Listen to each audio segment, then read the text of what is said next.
guys, you're welcome back to my YouTube channel, Trevor Ashley Darling. Thank you guys so much for clicking once again. If you're new to this channel, please consider subscribing. And to all my OGs, you know what to do. Like this video, comment down below, let me know, gang. This video, we're going to be addressing the cost of living crisis that has been plaguing Canada. Now, this is one of the reasons why yesterday's video happened. The Prime Minister, for those of you that do not know, Prime Minister of Canada has resigned.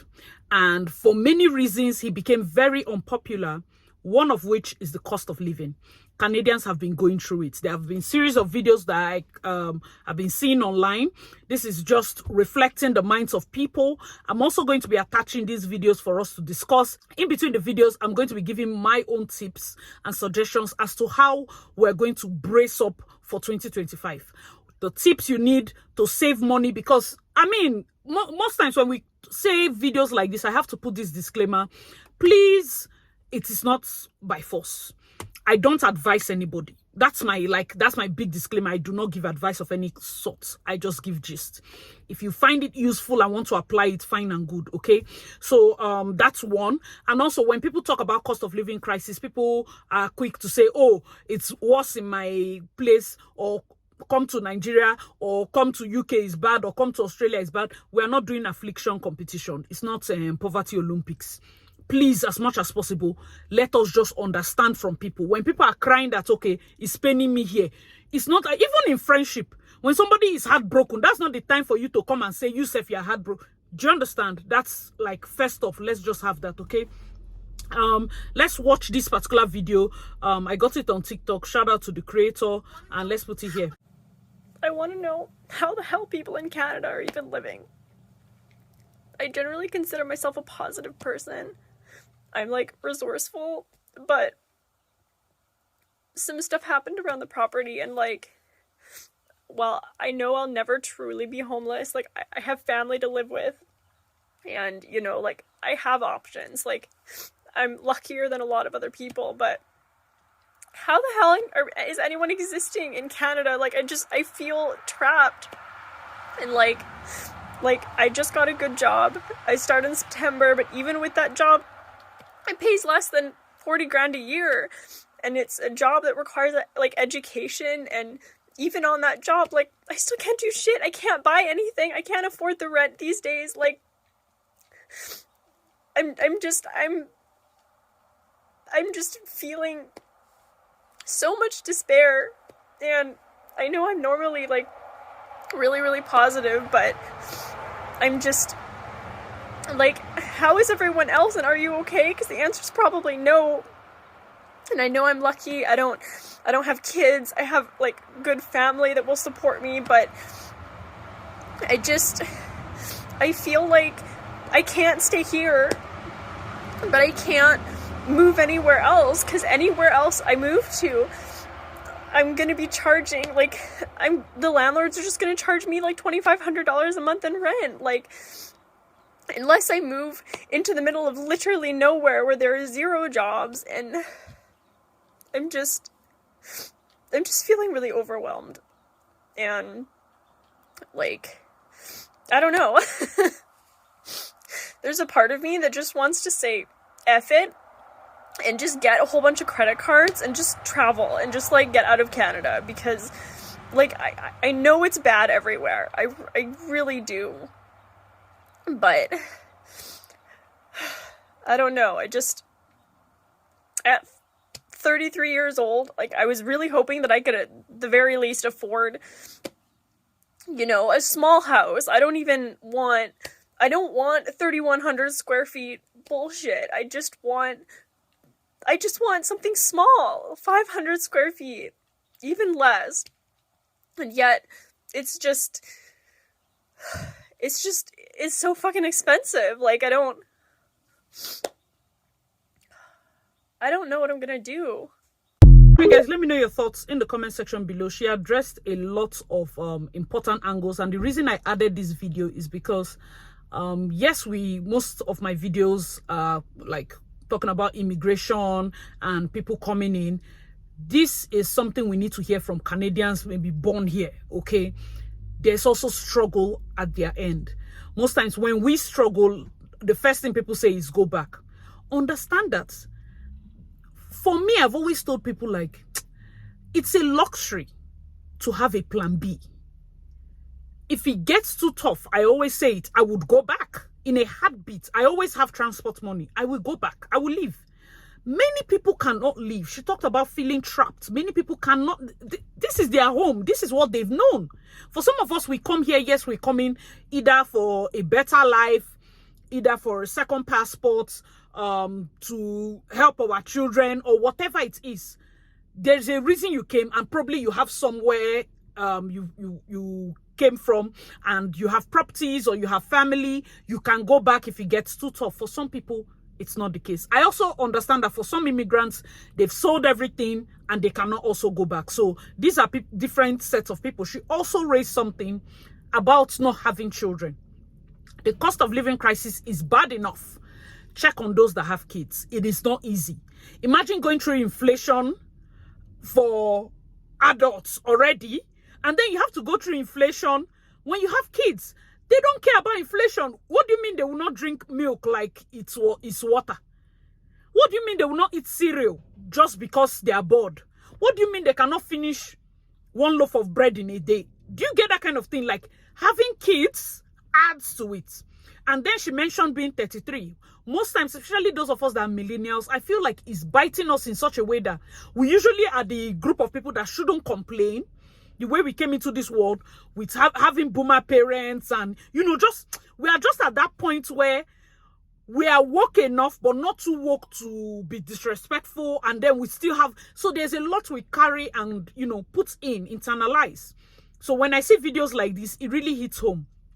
Personally, I would say, like she mentioned, people that are really, really struggling, like those that are homeless, those that have nothing, are complaining good and fine. But sometimes I feel like we shouldn't also downplay the cries. Like, yes, she said she cannot totally be homeless. Of course, she has family, she has other things.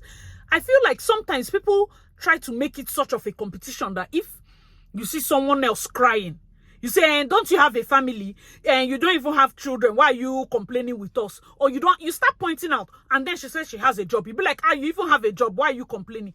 Let us not do that. I feel like 2025, we have to start setting ground rules. Guys, let me know your thoughts in the comment section. Things are really difficult. And for me, let me add this tip in.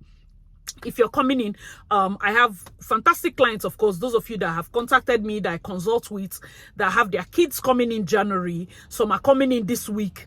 Some are pulling up next week. Classes have already started, yes, but some people are just having some late arrivals.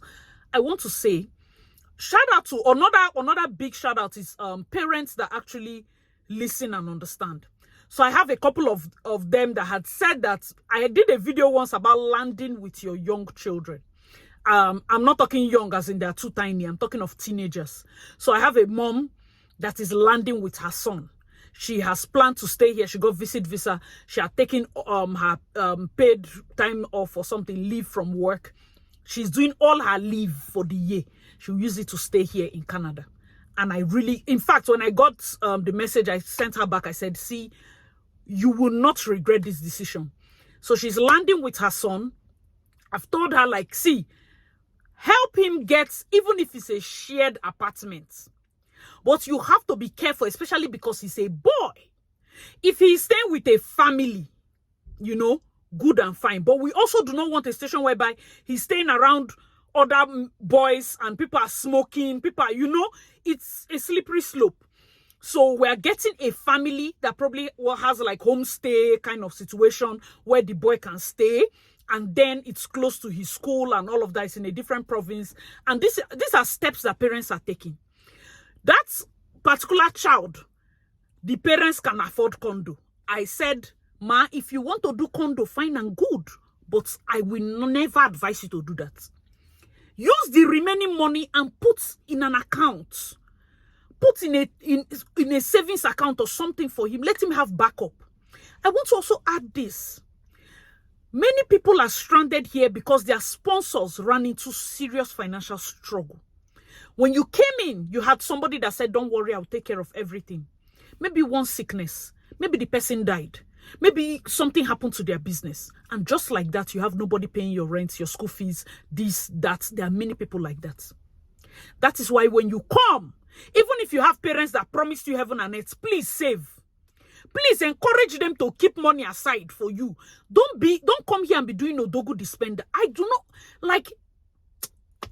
I know that you have planned to pepper your village people. Things are a bit tough. I have to say it. Things are a bit tough. When I came in that first time, it did not ring now. I did a video once when I talked about somebody meeting me on the grocery store and was like, wow, this price is so high. I didn't feel it because in my head, I didn't know what it was supposed to be. I met it $4. That means it's $4. I met it this. It is now, having stayed 2 years, that I'll be like, this thing is this. I'm like, I am now that lady that met me the first time I came. And then if I'm talking to a person coming in, it seems like I'm, sharing poverty thoughts. Why will you want me to keep money? Please. We need to help ourselves as a community. These are Canadians born in Canada that are feeling the pinch. You cannot come in from your country and not have a backup plan and not have savings and not know how to manage and not know how to be content. If you have friends, 3 of you are coming, manage yourself. I know as much as we talk about the Indian community, they have found a way. Even if it's, no matter what people have, other views you might have of their living situation, people find a way to adjust such that they have large savings. After having that large savings, they can now use that money to do other things. Guys, let me know your thoughts in the comment section. Let me play yet another video for you guys to watch. And this is coming from somebody that lives in US. What the hell is going on in Canada right now? I am home visiting my parents this weekend for the holidays. I live in the West Village in New York City. The highest cost of living yuppie area ever in the history of the United States. I am never shocked when I get a dinner bill. I'm never shocked when I go on vacation. Nothing phases me. I've traveled all over the world. Tell me why I come home to Newmarket, Ontario, the suburbs of Toronto, and I'm shocked at the cost of living here. How are Canadian people making it work? Everybody involved with the economy right now needs to be fired immediately. We need to contact the UN and get a binding resolution here. Something sinister is going on in Canada, and I'm determined to get to the bottom of it. Let me know your thoughts. Simple. Sometimes when people talk about it, you might not really feel it unless you're here. And that's why sometimes people keep saying, don't advise them, allow them to come, allow them to come. I'm still not giving you advice. I'm just gisting you. Be prepared. Be prepared. Many of you know my story. You know how I came. When I came in, by the grace of God, I had planned. You know how you plan. You tell yourself, I see this thing you're doing. Nice and cute video for those of them that are poor. It's not for me. Good. I planned though. When I came in, I said, okay, 1.5 for rent is cool. It's something that I just need something nice. Even when I got my house, I was like, yeah. Of course, it's the masters. Where are you showing me other rooms? I now got it for 1.1. In my head, I was like, it's even a bargain. But God in his infinite mercy, that's why I always tell people, I say, I don't know, some people are not religious. Congrats to you. But me, I'm religious. I'm very religious. I know they carry God play. I do not joke with God. God in his infinite mercies, I always say, please, God, don't make me make a mistake. Even if it means dragging me on quota, like the road with broken bottle. Drag me, force me to the right path, and it has always worked for me. So I had a housemate, you people know my story. She was pregnant, found out she was pregnant. First trimester was really tough for her. I had to move down the same house, but I just said, okay, let me go to the basement. The second room is empty. Let me stay with her. We're even looking for somebody that will stay there. In fact, the landlord was not agreeing for people to come. People were coming, but he didn't accept, And one day I went down and I heard God clearly. So why not you moving? I was like, hey, me, basement. I have never stayed in the basement, but I was like, why would I want to stay? That's how I moved in. It was the first time I had peace. It was like a corner of the house where God could speak to me. Follow God, though. But that is aside. Yes, I've honored God, but imagine how God rewarded me. That my rent at that place I went to, we had our parlor, we had our shared bathroom. Of course, I had even a mini office space in front of my room. Was $750, the same house. Rent, utility inclusive, internet inclusive. So I went from 1,100 to $750. That way, I had enough left so that I can sleep. There's a way bills will chase you in this country. You cannot sleep. That's why I keep insisting that parents follow their children and stay a little. When you feel the pinch, you will be able to know how much to send your child. Because you don't want them to join bad gang. Please, also understand when we make these videos, I'm not being paid by your children to tell you this thing. Things are expensive. It is also noteworthy that there's a way you would have trained your child in Nigeria that you don't expect them to miraculously be content in Canada. Please, if you think if by September you're bringing your child to Canada, start imbibing in them the spirit of contentment. If you have done it late, start from January now. Because they may need, there are times when we have to eat once. The other time you're working, maybe you grab one bite here and there and you survive. If you are used to eating 5 times a day, it might not really work. It might not be the best financially because, yes, the food is there, but you might look at it like it's not too much. It's just $20 here. It's just $50 here. It adds up. Even Starbucks, you just pay. Man, it was just $8 coffee. It was just $10 coffee. It adds up. It adds up. This January, I want us to do like a deal. I have a spreadsheet. I want to start tracking. I will not lie to you. The whole 2 years I stayed in this country, I did not track expense. Because the truth is, if I looked at how much I spent, if you tell me I'm rich, I will fight you. But the kind of money I saw when I was filing my taxes, only God knows how that money came. I don't think I'm the one that spent that money. Let us track our expense this year. The monies coming in from many salaries have not gone up. So the best way, guys, let me know your thoughts in the comment section for us to survive the current cost of living crisis. I do not want to just come and be giving you videos and videos and videos of people complaining without solution.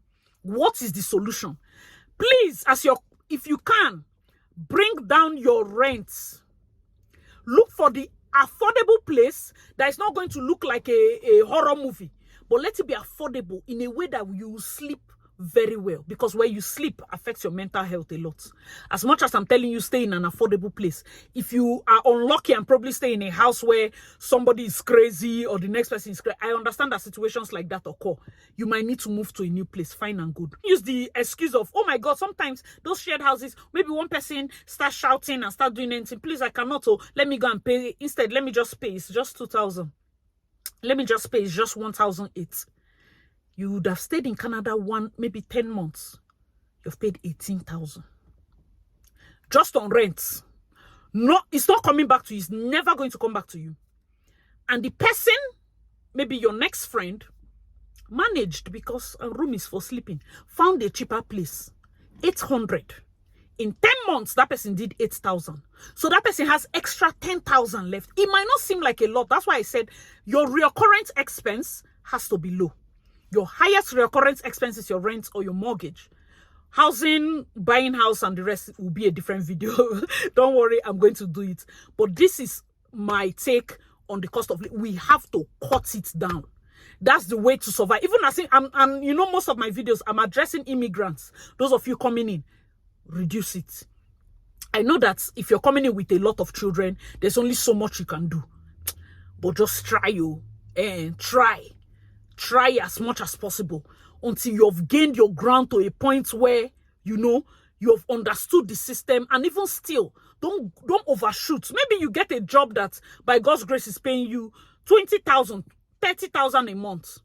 It's not the time that you immediately go and buy house. And you don't just buy house among the poor masses. You go to the elites, because now there your people don't the day. My dear, that's not how it works. So that you don't go from mortgage to mortgage. At the end of the day, we are looking at 30 years. Some of these companies are too brutal. Last in, first out. If they are going to fire people, the last set that just came in. So please, guys, let me know your thoughts in the comment section. That would be one of my advices. I even wrote some down. I said, yes, ways to survive. Shared spaces might be one of the ways. I've spoken about it here. I feel maybe because I went to boarding school and in the university I had roommates and housemates because we're in a 3-bedroom flat. So I am used to staying with people. In fact, I don't really like not staying with people. I don't mind, you know. As much as I have my room, it's fine and good. I can stay with people. Even in my room, back then in the university, my friend, my best friend Jenny was my roommate in the university. We lived we never fought one day. What's fight? Which day she was calling me and asking me, like, did we ever think, right, maybe timetable, who would dress bed, who would sweep? It was always done. And till today, I don't know how we do. That's how it works, you know. Some of you might even need, it might be that bad, and don't be ashamed, you know. You might need a roommate. There's housemates, but then even the room, gone, some people split it. So you say 800, I see right now. It's not, I can't even afford it. So some people have this, you know, twin beds. Somebody is paying 400, you two, you're paying 400. A like-minded sister that it's probably has the fear of God, the two of you have the same purpose. That little leverage. Imagine saving 400 a month. I say, I need my privacy. Hey, you're needing privacy, you don't have money. I'm solving your problem, you're adding problem to me. I'm begging you in the name of God. There are sacrifices you need to make. It will be painful. But please, for tomorrow, for greater good, delay gratification. Nobody's rushing you. I assure you, nobody's rushing you. Guys, let me know your thoughts. Another thing I said, smaller, affordable spaces. So if you're even a big family, if you see a very big basement, 3-bedroom basement, 2-bedroom basement, why not stay there? Staying in a big house can work because there are some big houses that are older houses and they are cheap. That's the trick. Find houses that are a bit, you know, they are cheap. But some older houses might not be insulated properly, so your electricity bill might be high. But then there are also townhouses. Townhouses are a bit cheaper, so you can see a 3-bedroom townhouse for like 2.2. If you check some ones in some corners, you can see maybe 1.8. Like maybe the landlord is in a pinch. That might be a good deal if you have many children. Stay in that kind of place. Always look for affordable spaces. So this is now for families. The one that is a single person, I've told you, you might need to share. If you have a little more money, you people can even share basement. There are some basements that are going for like 1,200, 1,300. So that's a big space. One person can decide, okay, we split room or however you want to do it. If you don't want to do the 800 in a big house kind of setting, you know, guys, let me know your thoughts. We are finding solution, okay? The third point I wrote here, you know, the first one is shared spaces, for the more affordable spaces for families. For the second one, the third one is bulk buying. Okay, if you can, those that have like Costco membership, you can maybe pair with somebody and buy everything you think you need. Sometimes some of the things you're buying, I am guilty. I don't really need it. I said this year, I will think and rethink before I buy one thing. If I don't need it, I don't need it. What did I say? I will think and rethink before I pay for something. That way, I hold myself accountable. If you need to buy in bulk and so that you can save, okay? That would also help. Bulk buying, same thing for families. Bulk buying, maybe produce and foodstuffs and the rest of them when it's cheap. Bulk buy. A deep freezer might be one of the biggest things you need as a family, especially those of you that have kids. Deep freezer, so that when they're sharing chicken, sharing meat, sharing all those things, you can, you know, buy. Another problem that some of you have when they're sharing these things is that because you buy a lot, you think you should be eating 17 chicken in one soup. Stop that thing. Stop it.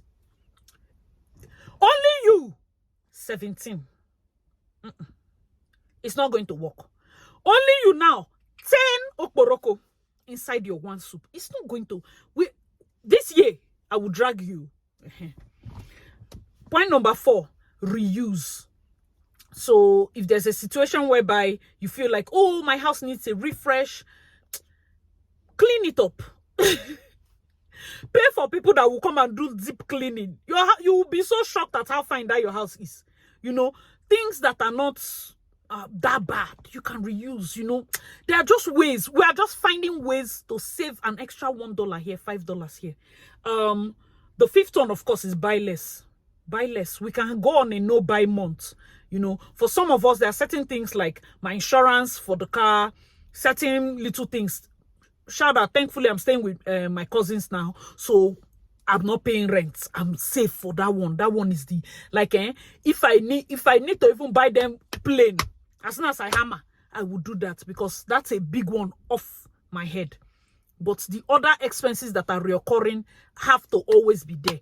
Your insurance, your phone bill, fuel, food, groceries, and the rest of them. you always have to keep it there so you can reduce the rest. Guys, let me know your thoughts in the comment section below. So that is my list. Hopefully with the way things are going, we hope the next prime minister does a lot better in terms of cost of living. I don't think it will be like a drastic change. That's why I'm doing a video like this, to kind of tell you people, like, you know, if there are ways, if you have other suggestions, please let us know in the comment section. Let's share. If you have a way that you believe that people can also save money. Sometimes, like, there's this thing, those of you that drive, I think Shell and some other car washes have it, where you pay maybe $60 a month so that you can wash your car every single day if you want. So what people do is, after paying that, they now share it amongst. You can do sharing. They share it. You don't really need Netflix if you don't watch so much. Take it out. I don't really watch TV like that. If I paid for Netflix, Amazon Prime, and the rest of them, there are some things that are just reoccurring and you're not using it. You've paid for Coursera, you've forgotten to cancel it. You've not done a course in many, many years. Just cancel it. There are things we have to hold ourselves accountable for.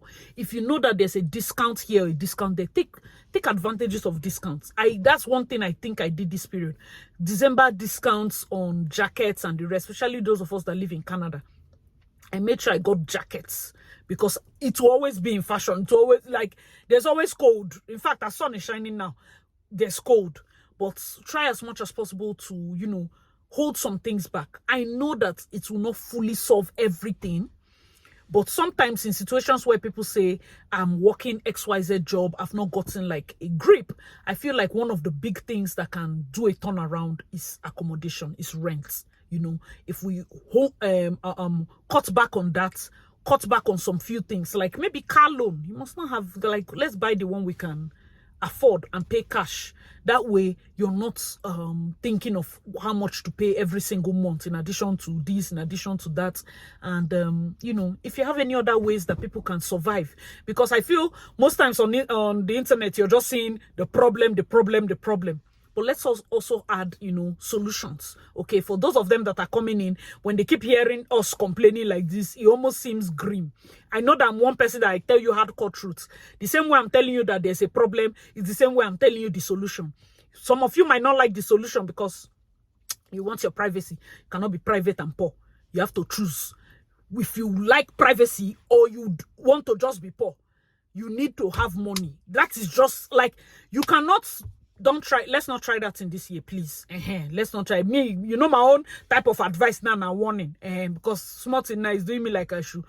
We would hold each other accountable, and by God's grace, all of us will make it and enjoy the space that we're in. All right, guys, thank you so much for watching. Thank you for always supporting. Let me know your thoughts in the comment section below. I see you, your girl. I see, darling. Please check out my other videos, and I'll see you in my next one. Bye, guys.